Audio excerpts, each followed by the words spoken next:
Back to the phones. Brian Fisher is my name. Focal Point is the name of the program. AFR Talk, the most feared and dangerous network in America, is the radio network. Got a comment from Angel in Wylie, Texas. Here's what she said. You can contact us during the program, by the way, at focalpoint@afr.net. Focal Point, one word, at afr.net. Angel says this: I'm so glad to hear your wife's point of view on last night's debate because I completely agree. After the debate, I told my husband that while I thought Romney could have been more firm about the recent terrorist attack in Libya, the interaction between him and Obama seemed to reflect that of a parent being poked at by a petulant child attempting to rile said parent. Romney seemed calm, wise, and very much in control, while our current and hopefully soon-to-be former president seemed needlessly aggressive and bratty.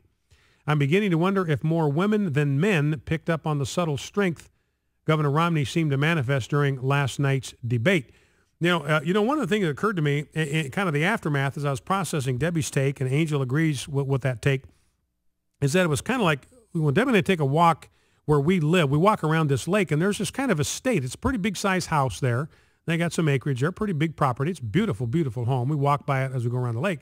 And they have this tiny little yappy dog. I mean, this thing would hardly be a snack for a raccoon or a predator. But that dog patrols the perimeter, and he yaps and he barks and he makes all these threatening moves, and he will run us off the property. Man, we walk along there, and he'll just bark and yap until he's run us off, and he thinks he's the big cheese in the compound. Yet obviously I tower over that little dog as no threat to me, and if I made a move on that dog, he'd run like a scalded cat. And that's kind of how Barack Obama kind of struck me last night. He was like that little yappy guard dog, and Romney was like the pedestrian that obviously has nothing to fear and is very calm, cool, and collected.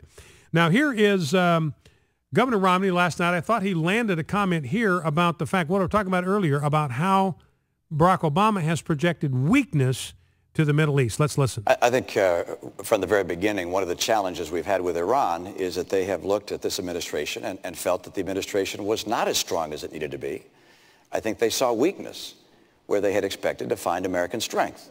And I say that because from the very beginning, the president in his campaign some 4 years ago said he'd meet with all the world's worst actors. In his first year, he'd sit down with Chavez and Kim Jong-il, with Castro, and with President Ahmadinejad of Iran. And I think they looked and thought, well, that's an unusual honor to receive from the President of the United States.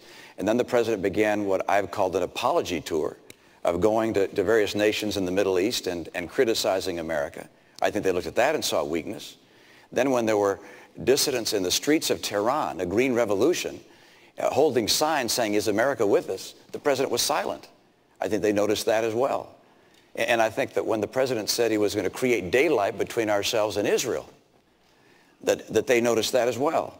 All of these things suggested, I think, to the Iranian mullahs that, hey, we can keep on pushing along here. We can keep talks going on, but we're just going to keep on spinning centrifuges. Now there are some 10,000 centrifuges spinning uranium, preparing to create a nuclear threat to the United States and to the world.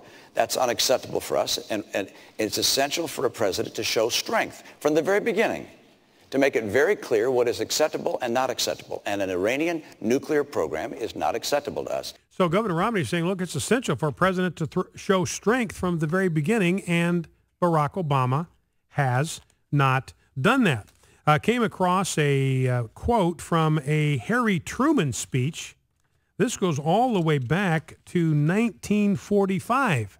This is a Democrat speaking, saying the same thing that Governor Romney was saying.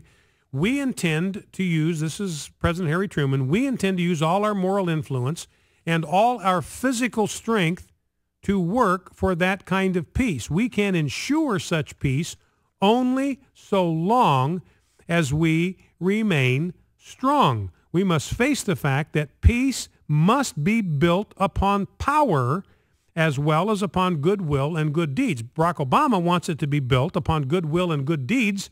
Governor Romney says, no, you got to build it upon power. That's what an earlier Democrat president, Harry Truman, said. It is only by strength that we can impress the fact upon possible future aggressors that we will tolerate no threat to peace or liberty. Now, as I've said before, the only language that Islam understands is force. The only language they understand is strength. There's no way you're going to talk them, persuade them, show goodwill, kindness, whatever, and make any dent at all in their intentions toward us.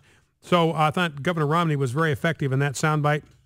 Now, Barack Obama challenges him on the apology tour. Here's the next clip where I think Governor Romney does a very effective job of saying, no, in fact, it was an apology tour. Let's listen. Mr. President, the reason I call it an apology tour is because you went to the Middle East and you flew to Egypt and to Saudi Arabia and to Turkey and Iraq. And by the way, you skipped Israel, our closest friend in the region. But you went to the other nations. And by the way, they noticed that you skipped Israel. And then in those nations, and on Arabic TV, you said that America had been dismissive and derisive. You said that on occasion, America had dictated to other nations. Mr. President, America has not dictated to other nations. We have freed other nations from dictators. Now, I thought, Governor Romney, I thought that was strong. In fact, I actually thought that was powerful. You know, so maybe the fact that he was delivering it in such a calm demeanor, it didn't register to people the power of his words. Twice he points out that on this apology tour, and it was an apology tour, and he quotes Obama. You said the United States has been dismissive and derisive. On occasion, we had dictated to other nations. Very strong. Quotes him, so he proves it was an apology tour. It was, in fact, exactly that. And then he challenges him, no, we have not dictated to other nations. We have set them free from dictators. And then the last soundbite, this is Governor Romney talking about business and some of the disastrous choices that Barack Obama has made with where he has put taxpayer dollars. Let's listen. And that's why I have the kind of commitment to make sure that our industries in this country can compete and be successful. We in this country can compete successfully with anyone in the world, and we're going to.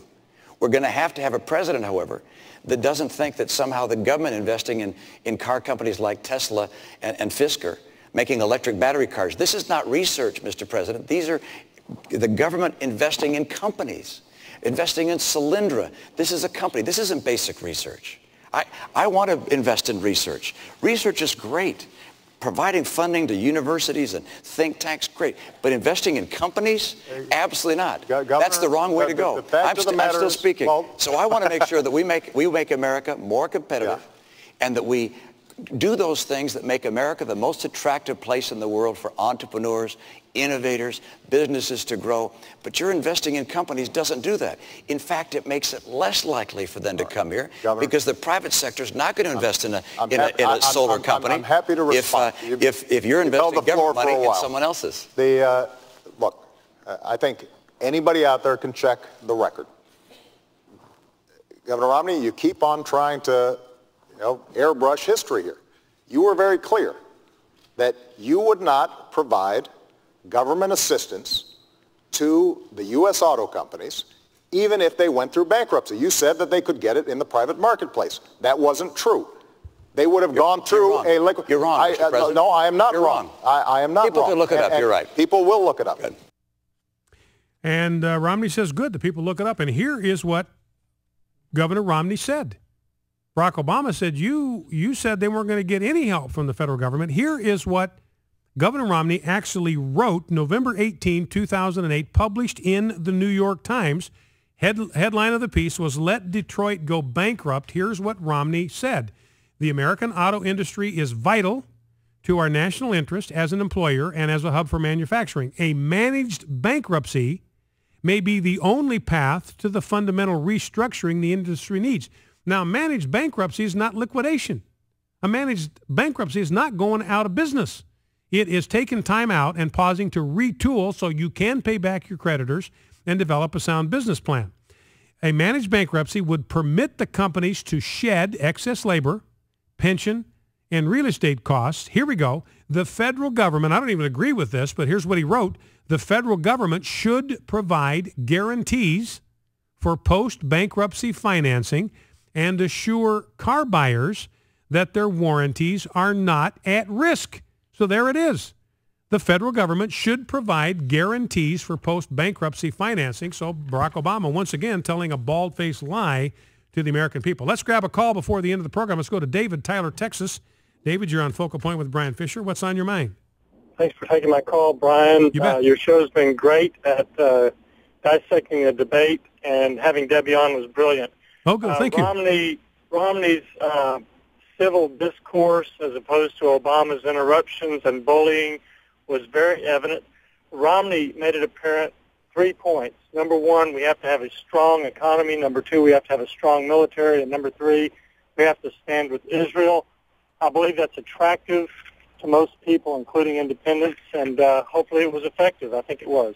Okay. Let the facts hang Obama. Romney doesn't need to do that on Libya. Okay, well, listen, I appreciate that. Thank you very much for that call. I appreciate that. And I think the facts, and maybe that's what Governor Romney was counting on, is that the American people aren't stupid. They know the facts about Libya. They know what happened, and Governor Romney was going to allow the facts about Libya to be the albatross around the president's neck, and he may very well have been exactly right about that.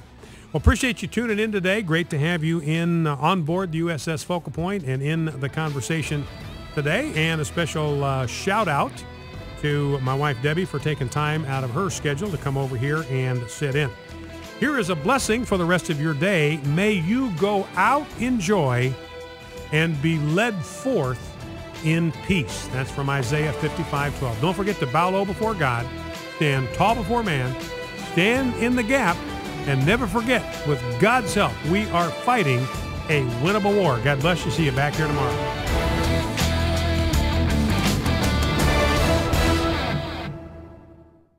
The views and opinions expressed in this